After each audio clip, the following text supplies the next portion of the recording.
Bonsoir à tous et bienvenue au 34e épisode des Neuroshort by par Clémotion. Donc, je vous invite à vous abonner à la chaîne YouTube, à partager également à des personnes autour de vous qui pourraient être intéressées. 10 minutes pour décoder son cerveau par les neurosciences et surtout trouver des applications pratico-pratiques. Et donc, pendant le mois de juillet, je vais traiter tout ce qui est relation à l'IA. Justement, on vient d'en parler. Donc, revoyez les numéros 32, les numéros 33. Et là, j'aimerais vous parler du management à distance et donc manager derrière un écran. Qu'est-ce qui se passe au niveau du cerveau? Et on l'a vécu pendant le confinement. On a commencé à travailler beaucoup derrière un écran. Et quand je dis manager, c'est pas forcément que vous êtes un manager, mais interagir avec des collaborateurs dans un cadre professionnel.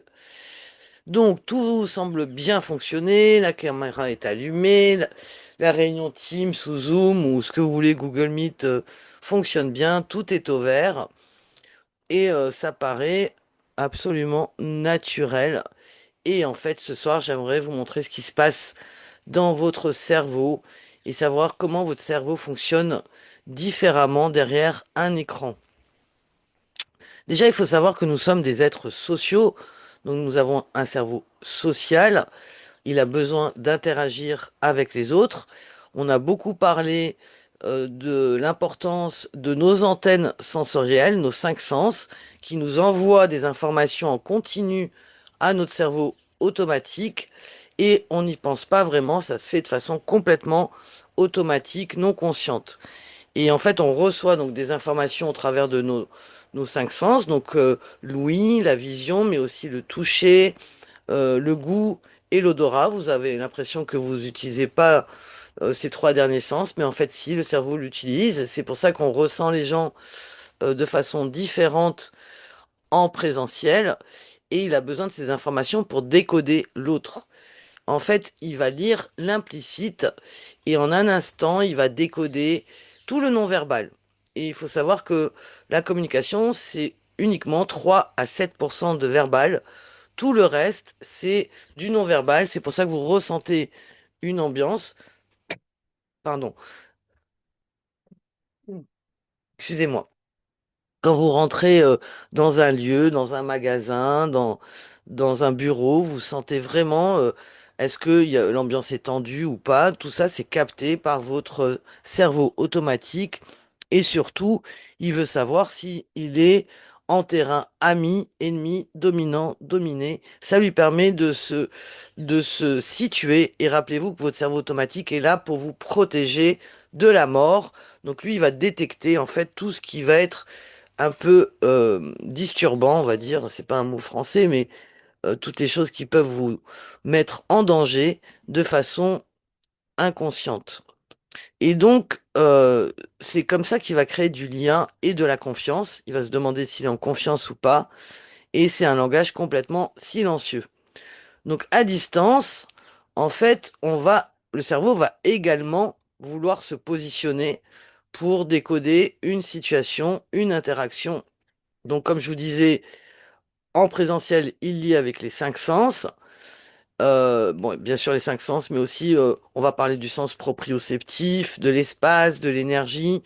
Il y a beaucoup plus que cinq sens, on le sait aujourd'hui. Et lui va percevoir très vite. Vous savez, même quand vous allez à une soirée chez des amis le soir, tout de suite, il y a des gens que vous connaissez pas, ben, il y en a avec qui vous sentez plus à l'aise que d'autres. Tout ça, le cerveau automatique le détecte. Par contre, derrière l'écran, il nous reste que deux sens, la vue et l'ouïe. Et parfois, elles sont filtrées parce qu'on met ou pas la caméra. Le son n'est pas tout à fait la voix exacte de la personne. Et donc, il y a trois sens qui vont disparaître. Et du coup, le cerveau, lui, il va devoir se situer dans un espace derrière un écran avec seulement deux sens. Et donc, il avance un peu en aveugle. Et encore plus quand la caméra est éteinte. C'est pour ça que je demande à chaque fois aux gens de mettre leur caméra. Comme ça, je peux voir leurs yeux et voir si ça les intéresse. Donc, qu'est-ce qui va disparaître à distance? Bah, c'est une partie de la réalité va disparaître Donc votre cerveau, il va toujours avoir une perception de la réalité. Et ça aussi, je l'ai traité dans un autre neuroshort. Et puis dans le parcours Clémotion, c'est vraiment ce qu'on décode, c'est cet espace de travail neuronal. Et on a tous une perception de la réalité. Et donc on va avoir une partie de la réalité qui va disparaître derrière l'écran. Et donc qu'est-ce qui va s'effacer? Le ton réel, les silences, les micro-signaux, l'ambiance, l'énergie. Donc lui, il va combler les vides tout seul. Il va faire des interprétations, il va supposer, il va faire des hypothèses. Et c'est là où parfois il se trompe. Donc chacun va combler de façon différente et ça peut générer un désalignement au niveau d'une équipe lors d'une réunion de travail. Et aligner l'équipe devient un vrai travail. Comme par exemple, des fois on va dire oui, mais les autres, ils n'ont pas interagi, alors qu'en fait ils étaient hyper concentrés et ils écoutaient. Donc on va faire énormément d'hypothèses et ça peut générer des quiproquos, voire des conflits.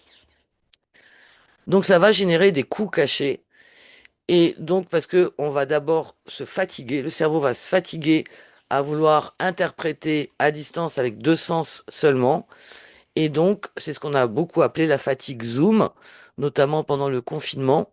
Il va y avoir des malentendus et encore plus si la réunion ne se fait pas dans votre langue maternelle, parce qu'en plus il faut décoder des mots dans une langue qui vous est étrangère, donc ça demande un effort supplémentaire. Et on va pas ressentir les signaux non verbaux de la même manière. On va être concentré sur la compréhension des mots, de la sémantique, et moins sur la posture corporelle, par exemple. Et bien sûr, quand on est derrière un écran, ça veut dire on est plutôt en isolement, on est seul derrière l'écran, ce qui peut générer de la surcharge mentale. Et donc, quand les gens disaient, ben, les écrans, ça fatigue, et on a beaucoup interprété de façon erronée que c'était lié à la fatigue visuelle de l'écran, pas du tout. Oui, alors je retire mon pas du tout, ça joue, mais c'est surtout parce que le cerveau n'a que deux sens pour interpréter une situation. Et donc, il va compenser en continu, et c'est ça qui va générer de la fatigue mentale. Et bien sûr, ça va impacter sur l'énergie de l'équipe. Donc aujourd'hui, ben, c'est vrai qu'il y a de plus en plus de travail qui est fait à distance. Moi, je préconise le mode hybride, puisque le cerveau, nous avons tous besoin de moments où on travaille seul de notre côté pour réfléchir et des moments d'interaction sociale. Donc il y a un vrai coût réel, mais il est invisible et on ne sait pas le chiffrer. Donc déjà, qu'est-ce qui est important de faire quand on manage une équipe à distance? Déjà, c'est de mettre en place un espace de sécurité et de confiance. Le cerveau, il a besoin de se sentir en sécurité pour pouvoir s'exprimer, pour mettre sa caméra, oser poser des questions, se tromper, demander sans peur d'être jugé. On a aussi besoin de se sentir à sa place, c'est-à-dire qu'on appartient vraiment au groupe, à l'équipe. Le cerveau, il a besoin, je parle du cerveau automatique toujours, il a besoin de se sentir dans le groupe, il a besoin de se sentir relié à un collectif, d'accord? C'est important de sentir qu'il y a une dynamique d'équipe et il a besoin de cette fameuse sécurité psychologique, psychological safety en anglais. Et comme ça, le cerveau passe du mode alerte à un mode coopération. Et c'est ça qui est vraiment important, c'est de comprendre tous ces besoins neurologiques, automatiques, non conscients, pour construire cet alignement d'équipe. Donc c'est vraiment des choses qu'on doit développer quand on anime une réunion, on doit le développer en plus. Moi, j'anime énormément de formations à distance, déjà depuis très longtemps, puisque je travaille beaucoup à l'international, notamment en anglais, donc sur des langues, une langue qui n'est pas ma langue maternelle. Là, j'anime les neuroshorts, j'anime des masterclass. Donc, je fais en sorte de vraiment créer ce lien avec les personnes qui sont derrière l'écran. Là, en 10 minutes, c'est un peu court, mais quand je fais des formations, ça peut durer 2 heures, 3 heures. Je mets en place des outils d'interaction, des ateliers, des sous-groupes pour respecter ces règles-là. Donc, c'est très important d'en avoir conscience.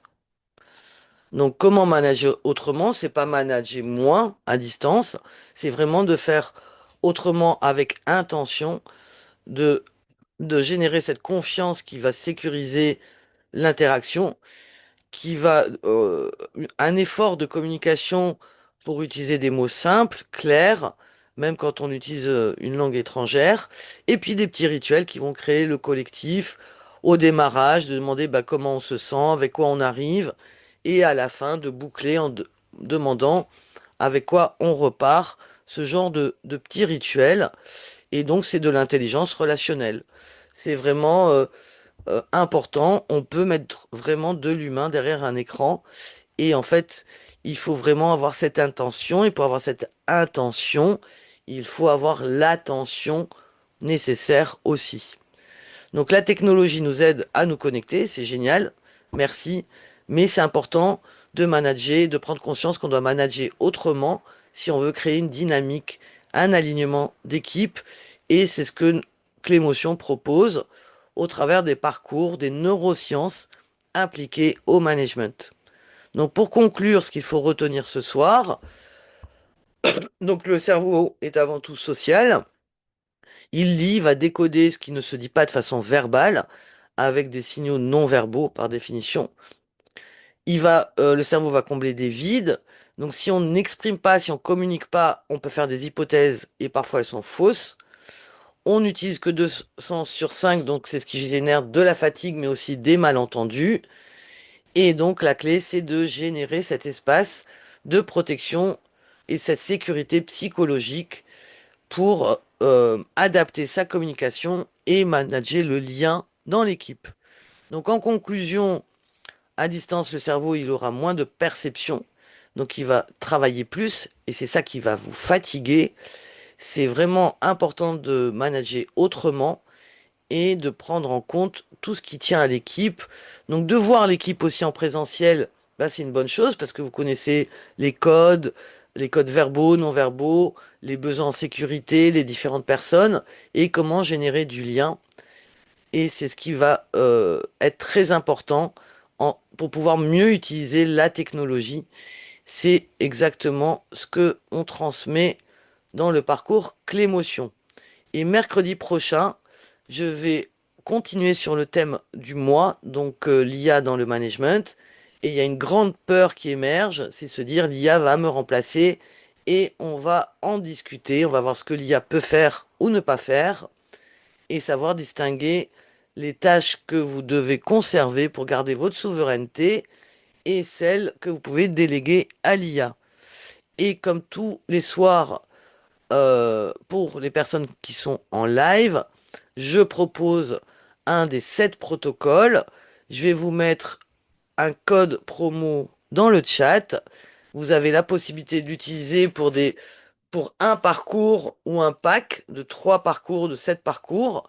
Et ce soir, je pense que ce qui est vraiment important, c'est de comprendre les conflits, les tensions relationnelles, notamment derrière un écran. Donc c'est pour ça que je vous conseille le protocole numéro 5, Stop Conflit. Et là, juste après ce live, je vais arrêter l'enregistrement, mais après, je vais enchaîner sur le parcours Clémotion. Et c'est ce que je vous propose tout de suite si vous voulez rejoindre la masterclass pour découvrir le parcours Clémotion en détail. Et je vais maintenant vous remercier pour ceux qui m'ont vu en live. Merci pour ceux qui me voient en replay. N'oubliez pas, mettez-moi des commentaires. Ça m'encourage à continuer. Vous pouvez me suggérer des thèmes. Vous pouvez me poser des questions. Je réponds à tous les commentaires. Et plus il y a de commentaires, mieux c'est pour l'algorithme pour que cette vidéo soit plus visible. Alors j'ai besoin de votre aide. Rendez cette chaîne, cette playlist, les NeuroShorts by Clémotion plus visible et partagez-la avec les personnes autour de vous. Et je vous dis donc à la semaine prochaine.